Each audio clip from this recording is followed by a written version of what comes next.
So, yeah, let's get down to these final two topics. Unfortunately, we got some bad news because remember that trans story that we talked about? The person that was the trans man that was killed. I think it was like last week where they arrested 5 people. Well, they found 2 more people and they look just about as inbred as the other 5. So hold on. As I said, what is in the water upstate New York? Why y'all all look like y'all are cousin fuckers?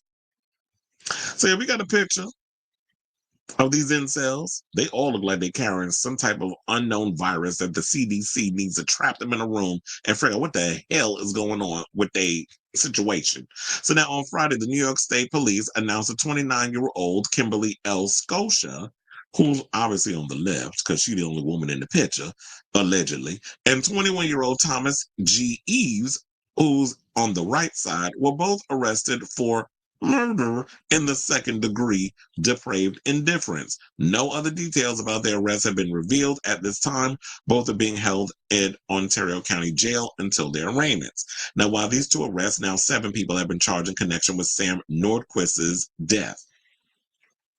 Precious Arzuaga, hold on, because we have their pictures as well. And I believe Precious is the one that was basically, and that's the one that all the way at the top on the right. That bitch is the one that set up Sam to come out there, talking about that they're loved and all this other stuff. And then and then Sam's mother said that they had saw some video, whatever the case was, where there was like a FaceTime and this broad at the top was doing most of the talking.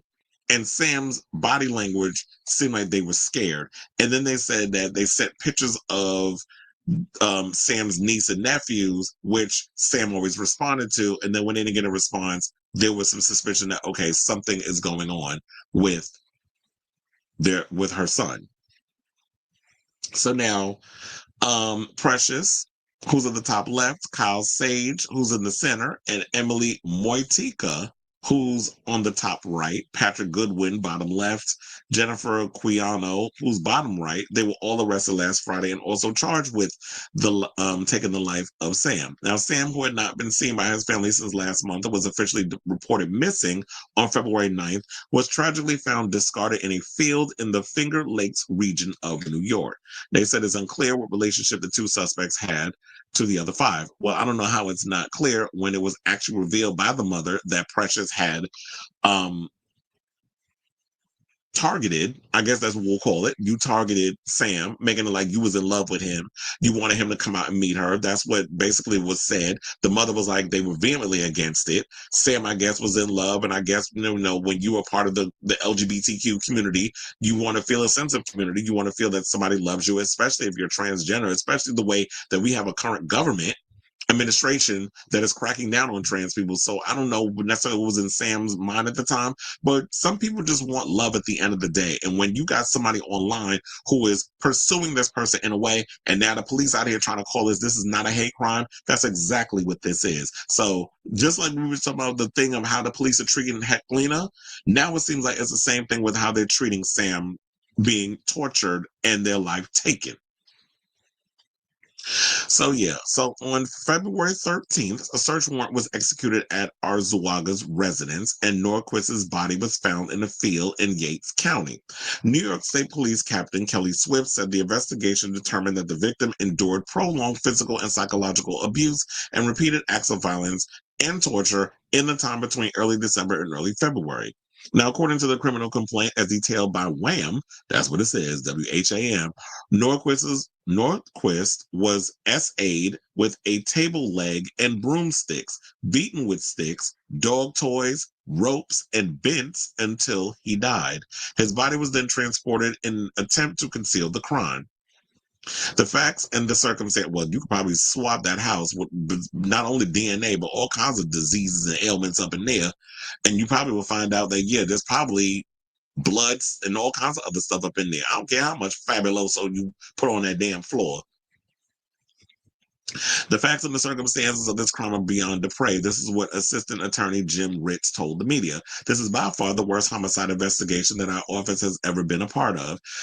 It is an ongoing investigation, so we are necessarily limited in the things that we can talk about, but no human being should have to endure what Sam endured. Now, CBS News reported that Ontario County District Attorney and New York State Police said in a joint statement that there is no indication that the murder was a hate crime. Well, I don't think y'all know the definition of what a hate crime is, but if you set this whole situation up where a bunch of people, 7 people, including this bitch at the top, that literally set this person up to come out there only for you to rob them, take their phone until it was cut off, not responding, and then subjecting this person to hours of abuse until they died. That is literally a hate crime, especially when you hear this rise against LGBTQ plus assault, mainly when it comes to trans people, which their deaths go underreported at a staggering rate in this goddamn country. There have been many times that I've spoken about on this show about trans people being killed, especially Black trans women, who a lot of them don't even make it to 35. So for y'all to sit up out here and try to say, oh, there's no evidence that this is a hate crime. If the person identifies as trans and you have all these incel bastards that live upstate New York where it look like y'all all fucking inbred, what the hell do you think it is?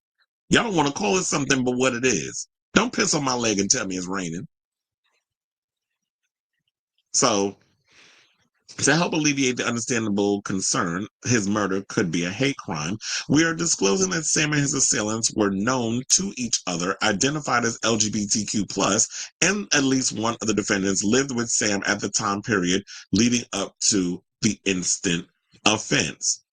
Well, if they were coming out there to visit and they had a round trip ticket, as they said in the video, I wish I had the video so y'all could have literally heard the interview from the mother, I believe and their siblings, who the brother said, I hope they die in prison. I hope they rot.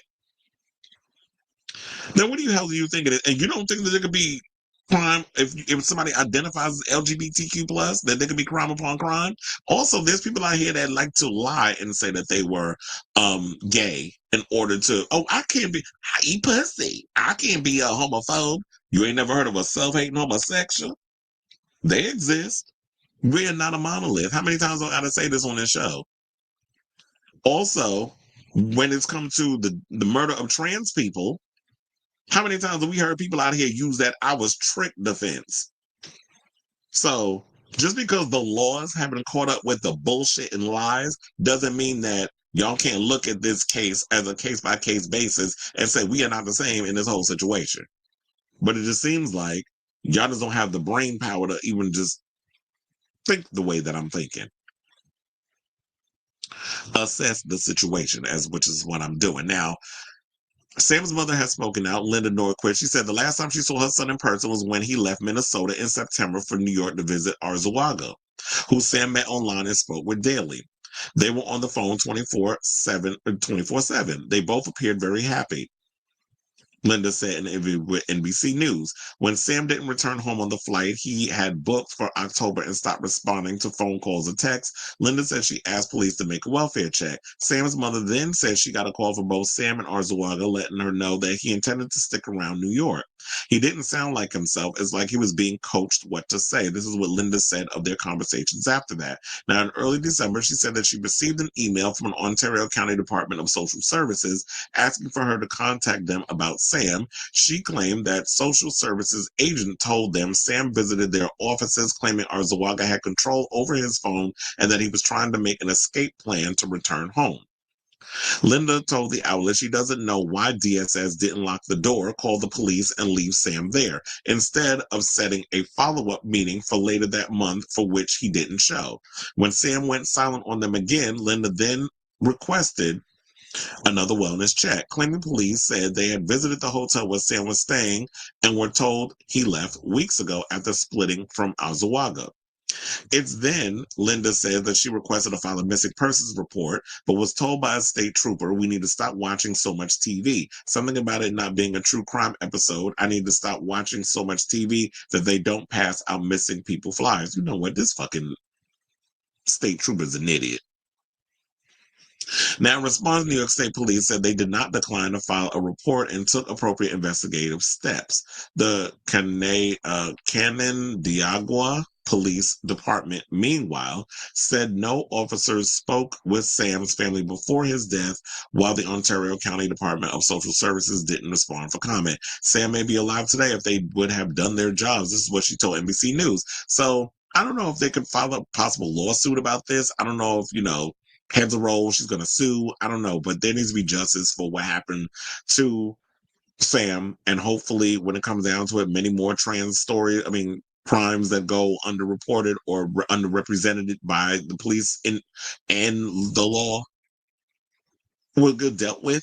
So I definitely want to hear from you guys in regards to this story. I will definitely keep you abreast of this story as it develops, but let me know what you guys think of this story in the comments down below.